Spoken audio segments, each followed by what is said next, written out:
Everyone, this is Michael with Premier Power. We're here with the half hour with Premier Power. I'm joined by both my father, Mike Holt, who's an electrical guru in the industry, and Jeff Gerling with Alpha Inspections, who's an electrical inspector. Jeff, welcome to the show. Hey, thanks, Mike. Glad to be here. No problem. You're an electrical inspector here in Lake County.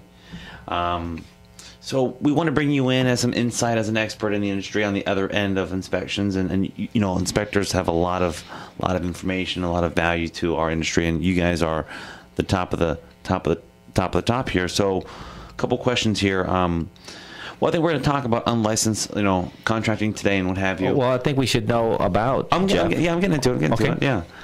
Jeff, a couple of things here. How long have you been in business for? How long?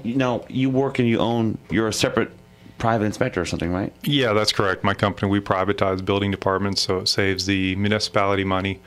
We do it by a percentage of the permit fee, so that way, the taxpayer's not having to supplement the building department. So it works out really well. The municipality never loses money on the deal, which is a way a lot of the industry is going all across the board. If the city can privatize any kind of service, they're trying to do that. But we've been doing this since 2004. The company was started in 2003. And it's going strong. What is your background? Well, actually, I started out as a superintendent, working, and got hired by Marion County Building Department. First, worked there 3 years and worked for the city of Ocala for 3 years. And that's when I went out and worked for a private company and saw the future in it and started our own company, and here we are. So now you do, beside electrical, you also do other trade inspections? Oh, absolutely. Yeah, I'm fully licensed by the state of Florida, both in building, electric, plumbing, HVAC, and both for plan review as well. Now, if somebody wanted to get a hold of you, what number would they be able to call you at? Actually, if they go to our website, alpha-inspections.net, that's probably the best way to get a hold of us. It has all of our contact information there. Okay, well, those of us that are listening, or those that are listening, if you want to give us a call, ask Jeff a question or ask us a question, my 790 AM, the number is 352-787-9523. Or you can also visit us on the web at, me personally, premierpowerinc.com, or you can call me or text me at 352-978-7015. So you get the numbers there to make the contacts either with Jeff or with Michael at Premier Power Inc. So a couple of things here. Well, Dad, you want to come in here and ask a couple questions? Well, Jeff, right now, a lot of people, because of the economy, are trying to figure out how to save money. And a short little story is, I'm building a house currently in Lake County. And before I built the house last year, I was doing all the math calculations and looking at everything. I figured, okay, general contractor, how much money is he going to charge me? Maybe I should go ahead and get the subs myself. And I figured a GC is probably going to charge 20%. I don't know where I came from, but my number was that. And I thought, okay, maybe the house is going to be $400,000. I'm thinking, that's $80,000 I could save. And so I started to go through that route. And I got into this process, and I realized, wait a minute now. I'm not an expert in building houses. I think mathematically I could save $80,000. And fortunately, I made the right choice. I chose a local Lake County contractor. You probably even know him. His name is Danny Gahn Homes. Nice guy. Oh, my gosh. And Danny is an expert. I know that he's going to get better pricing than I would have gotten from the subs. So money I thought I would have saved would not have been there. I know that the subs are going to give him the service and the support that in case they make a mistake, everybody makes a mistake, they got to go back and fix something like that. They have the relationship. They have that relationship, and and they're going to follow the schedule. He says, hey, listen, Mike, we should have framers there tomorrow or next week, whatever it's going to be. The framers are going to be there. If I attempted to build a house by myself, and I'm an electrical expert, but I'm not a general contractor, I know for a fact it would have been a disaster. Yeah. So we're talking today about individual homeowners that are trying to make some tough decisions. You need electrical work done. You have some choices here. Call an electrical contractor. I think, well, that guy's going to be expensive. Maybe I can do it myself, go to Home Depot.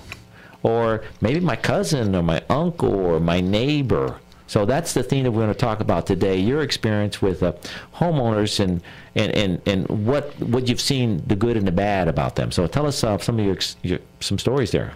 Well, yeah, it's funny you asked that, because as you were describing your experience and calculating the costs and everything, it reminds me of when I was a kid. I was riding my bicycle home from school. I used to ride to and from every day, back when it was safe for kids to do that.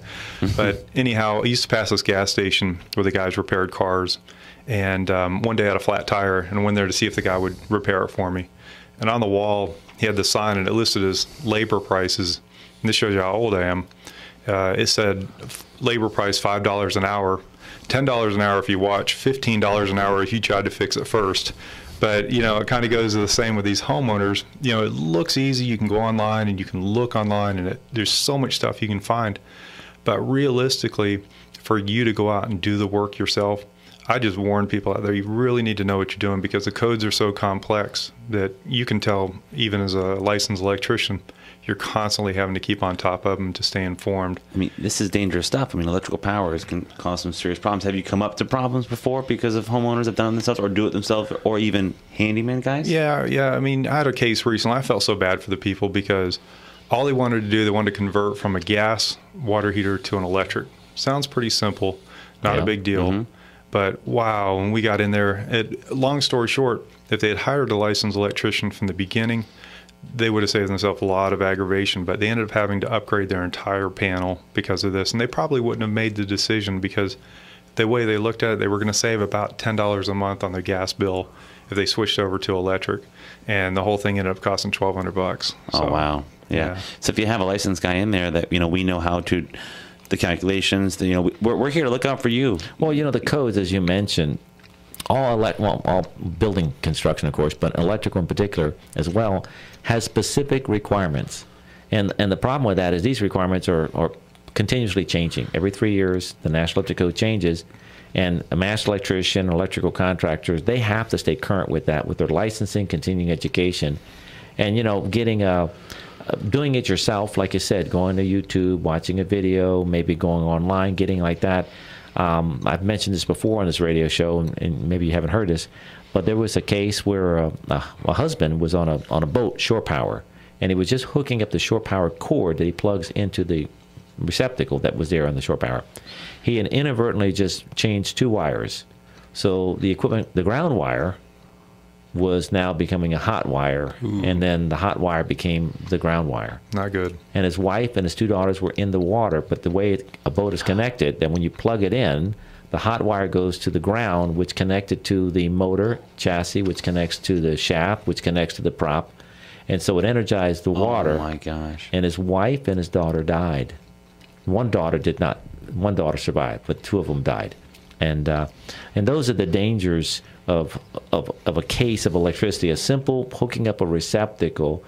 And a lot of times, you know, things just don't fit perfect. Michael, you're an electrical contractor, and you get electrical products, and sometimes you have to modify it in order to get it, okay, that box or this configuration, and you got to know, okay, this box doesn't fit for that particular application. So you got to know about the products. You got to know how you can make changes and adjustments to something. And a homeowner Safely, yeah. Yeah, a homeowner goes to, let's say, a big box store, talking to somebody there who might be a who knows what qualified person.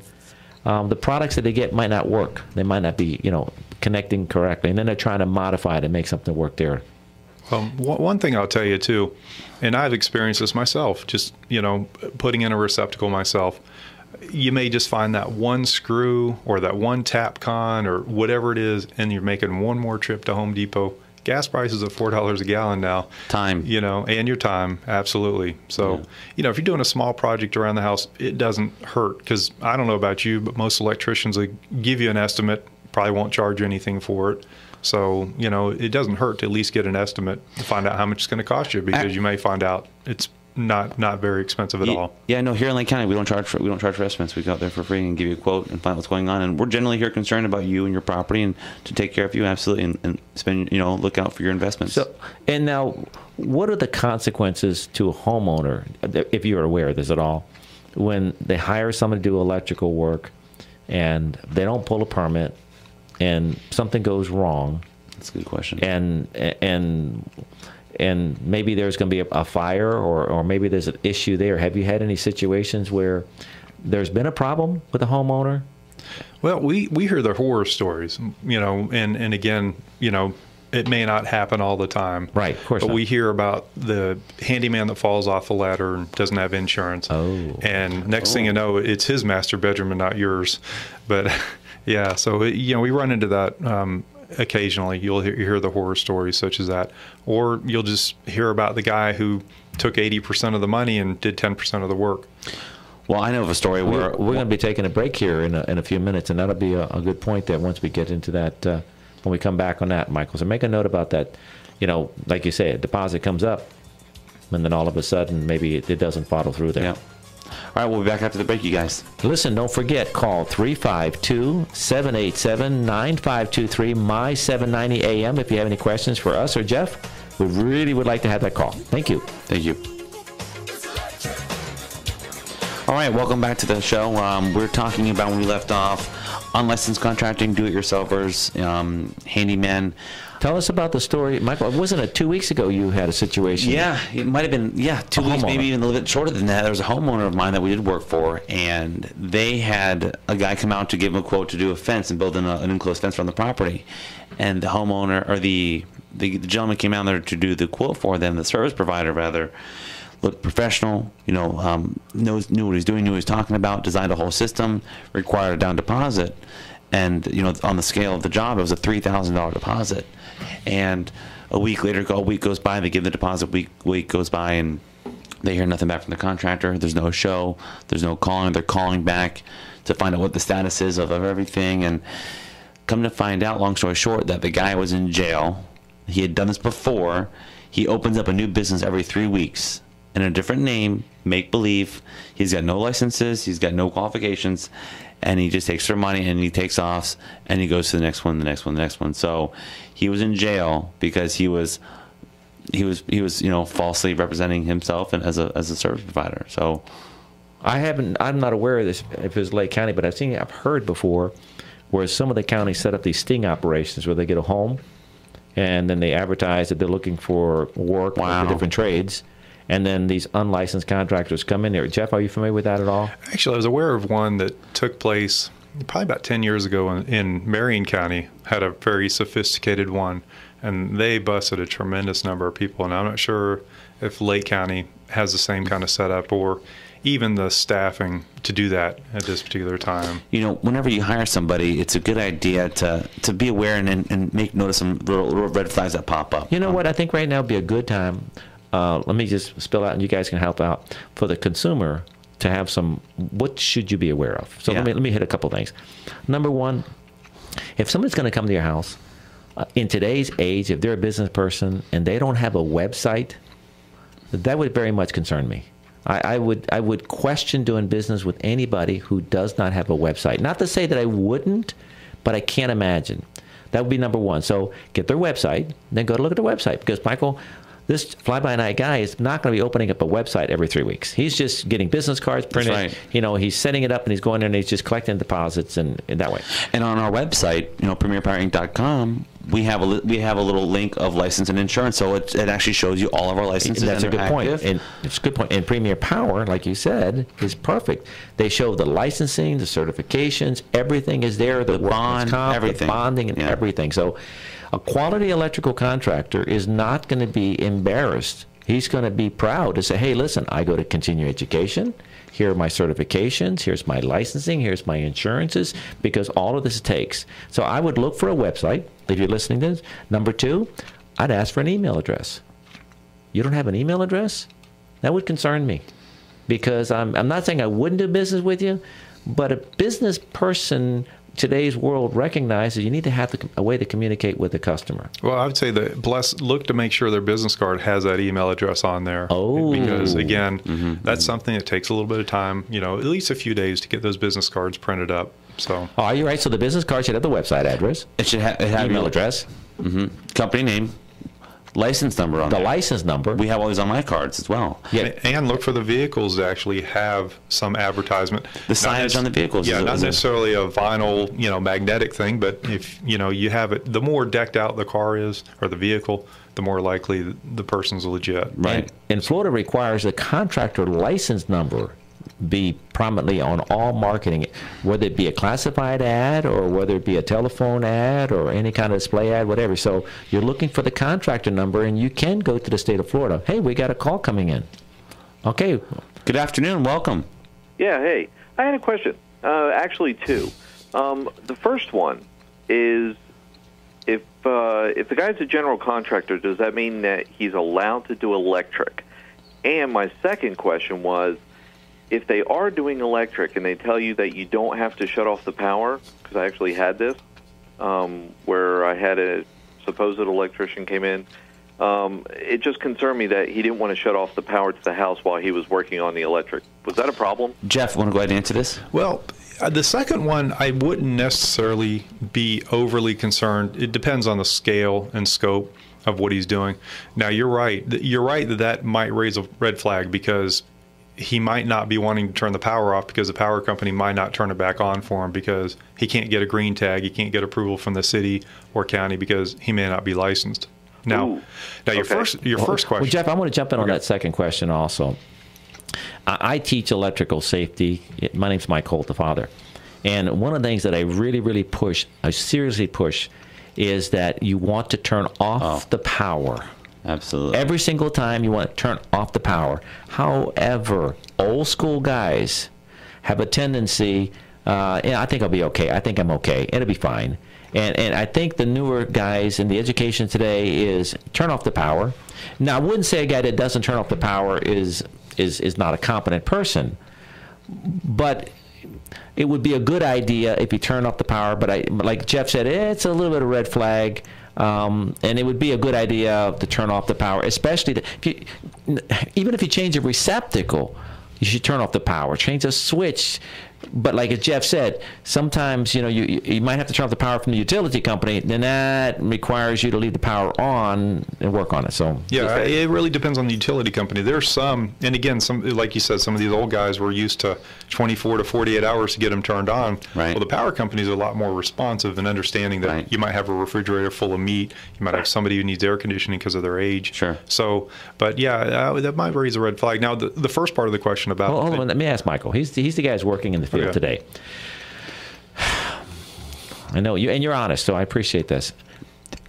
What percentage of the time do you turn off the power when you work on something? It all depends on the scope of work that I'm doing. Now, for service calls and service work, there's a problem. Majority of the time, it requires the power to be on to service it because we have to get voltage readings. You got to troubleshoot it. For example, last night I was on a service call, for about 5 hours. It took us to find out what the problem was. It took us a licensed electrician about 4 hours to figure out the issue. But in that case, we had to have the power on to work on it because of the switching devices. Okay. Any chance I can turn the power off, 100% I will turn it off. I got no problem shutting it off, pulling a permit, not an issue. I am terrified of electricity. I wake up, I get shocked all the time almost. I got shocked last night. I'm terrified. It scares me. So I know, I've heard horror stories. I get emails of fatalities and stuff. But yeah, I turn off everything I can. Yeah, nothing wrong with having a healthy respect of electricity. Right. Now, the first part of the question, absolutely, GC cannot do electrical work. Okay. So Can they pull electrical permits, or how does that work? usually, I know some general contractors, even though they don't have a roofing license, do roofing. How does that work? Well, as far as the electrical part, there's really no exception. They would have to have a licensed electrician listed on their permit application. Now, there is an exception for general contractors doing roofing work. If it's new construction, they can do it. And some of the older general contractors were what they call grandfathered in to still be allowed to do roofing work. But those numbers are dwindling every day. And there was no way to grandfather in somebody's electrical abilities? I've never heard of it. Okay. So, all right. Well, thank you for the call. Well, thank you. Thank you for the call. Much.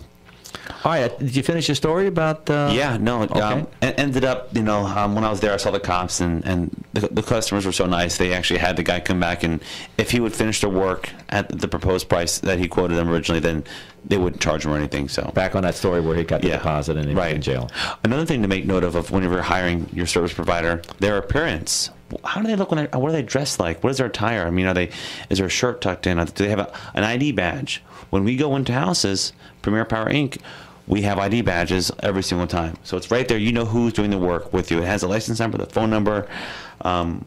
just the visual, the appearance. You know what? A gut feeling, I think, can tell you a lot.